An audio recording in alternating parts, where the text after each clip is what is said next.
Students, आज मैं एक छोटा सा बात बताना चाहता हूं कि आपका जेईई मेन का फर्स्ट अटेम्प्ट आप दे चुके हैं, उसके बाद आप सेकेंड अटेम्प्ट आने वाला है। तो यार ये सेकेंड अटेम्प्ट में हम क्या करें? लोग आजकल पीवाईक्यू पर लगा रहता है।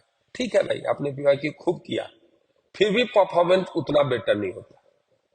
तो कल मैं किसी स्टूडेंट से बात कर रहा था, तो उसने बोला कि यार पीवाईक्यू जब हम करते हैं तो अच्छा है, होता है, लेकिन जब फुल लेंथ पेपर उसी पीवाईक्यू का लेते हैं, जैसे सपोज कीजिए आप 2015 का कोई पेपर उठा लिए, तो उस समय सिचुएशन बदल जाती है, उस समय पेपर नहीं होते हैं। तो आखिर इसके पीछे क्या कारण है, क्यों नहीं होता है? फर्स्ट अटेम्प्ट जेईई मेन का हो चुका है और सेकेंड अटेम्प्ट का समय आने वाला है।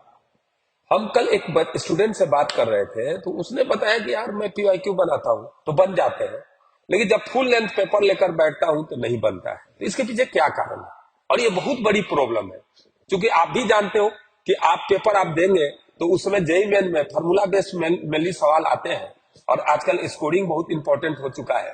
तो मैं बताना चाहता हूं कि आप अगर इस समय का सही सदुपयोग करना चाहते हैं, सही यूटिलाइजेशन करना चाहते हैं, तो जरूरी इस बात की है कि फर्स्टली एक पेपर फुल लेंथ लीजिए, जेईई मेन का ही लीजिए या एआईई का लीजिए, और वह पीसीएम का तीनों का फुल लेंथ आपका पेपर होना चाहिए, और उसको विदाउट एनी हेल्प उसको बनाओ और उसको देखिए कि आपने उसमें कितना सही किया, उसमें कितना आपको मिस्टेक किए कैलकुलेशन में। जनरली बच्चों को कुछ क्वेश्चन मिस्टेक हो जाता है कैलकुलेशन में, उससे भी नंबर घट जाते हैं। तो इस तरह का अगर पेपर आप अगर 15-20 अटेम्प्ट कर जाएंगे लास्ट में, तो मेरा मानना है कि आपका सिलेक्शन से कोई नहीं रोक सकता जेईई में। Thank you. आई होप हमारी पुरानी वीडियो आपको अच्छी लगी होगी। आपको भी ऐसा लगता है कि कोई कंसेप्ट आईआईटी जेईई से रिलेटेड है, मेन एडवांस से या नीट से भी, और वह समझ में नहीं आता है, तो आप मेरे कमेंट बॉक्स में डालें, मैं एक बेटर वीडियो उस पर बनाने की कोशिश करूंगा। आइए आज के क्लास में मैं एक क्वेश्चन लाया हूं जिसमें प्रोबेबिलिटी का मैकेनिक्स के साथ होमोजीनियस मिक्सचर है। लाइक एक क्वाइन है, और जो क्वाइन है उसको मैं बताना चाहता हूं। एक क्वाइन है क्या आपके पास? नहीं, ये क्वाइन है, ठीक है। और ये क्वाइन को हम टॉस करते हैं, जनरली बच्चा से ही हर चीज में टॉस करते हैं। तो कभी क्या आता है, जैसे मैंने टॉस कर दिया, तो देखो टॉस करते हैं, देखते हैं क्या आता है। तो देखो, तो मेरे को अभी टेल आ गया, कभी हेड आता है, और कभी ये थोड़ा और, अगर विड्थ मान लो इसको, इसकी थोड़ी हाइट मान लो, विड्थ या हाइट बोलो, अगर थोड़ा ज्यादा मान लो तो ये इंक्लाइंड भी ऐसे रह सकता है रेयर केस में, ठीक है।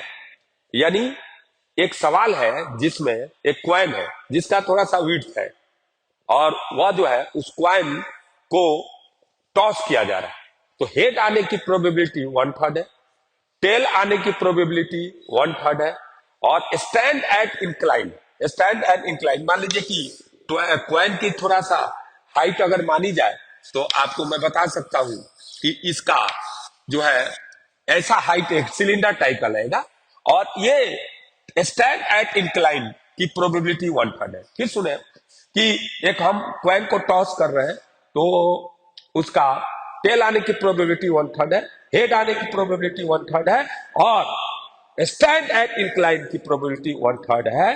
तो ये बताना है कि अगर उसकी रेडियस √3 सेंटीमीटर है, तो उस क्वाइन का विड्थ या उस क्वाइन का हाइट मानो या विड्थ मानो कितना होगा, ये क्वेश्चन है। जैसे मैं बता रहा हूं कि कोई भी अगर क्वाइन है, तो वह जो है, अगर मान लीजिए कि हेड आ गया तो यह एक्सिस ऐसे रहेगा इसका, अगर टेल आ गया तो पलट जाएगा, तो यह एक्सिस आपको ऐसे चला जाएगा अगर एक गिवन डायरेक्शन को देखा जाए तो, और इंक्लाइन पर होगा। तो मैं बता सकता हूं कि कोई भी अगर सिलेंडर को, लाइक यही सिलेंडर है आपका, और इसको इंक्लाइन कर दिया गया, तो होगा क्या भाई, ये स्टैंड नहीं कर सकता है इसको। अगर यह स्टैंड करेगा तो क्या होगा, इस पर जो mg है उसको जिस पॉइंट पर यह स्टैंड कर रहा है इंक्लाइन में, उससे होकर पास करनी चाहिए। दूसरा क्या है कि ये जो हाइट है, ये हाइट वह होगा तुम्हारा h/2 हाइट, और इसकी रेडियस मान लो कि r है, इसकी रेडियस क्या है, r है। देखिए इसकी रेडियस r है और इसकी हाइट h/2 है, तो हाइट h होगा, तो ये जो है सेंटर ऑफ ग्रेविटी से इसकी हाइट h/2 होगा। अब इसका नेट टॉर्क इस पॉइंट के अबाउट 0 आ जाएगा। अगर mg यहां से पास नहीं करे तो नेट टॉर्क 0 नहीं होगा।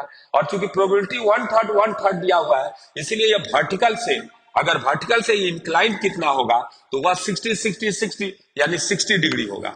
और इस तरह अगर कैलकुलेट किया जाए तो आपका tan 60 इक्वल टू क्या आएगा, तो यह एक ट्रायंगल बन रहा है और इसमें यह 90 एंगल है, तो यह होगा r/h/2। और ये सोल्व करने के बाद अगर r की वैल्यू √3 सेंटीमीटर रखा जाए तो मेरे अनुसार h आ जाएगा 2 सेंटीमीटर। तो ऐसा ऐसे हम हमारे वीडियो को और चैनल को सब्सक्राइब कीजिए। ऐसे ऐसे वीडियो हम लाएंगे जो नया भी होगा और जेईई एडवांस, जेईई मेन और नीट के लिए आपको बहुत ही यूजफुल भी होगा।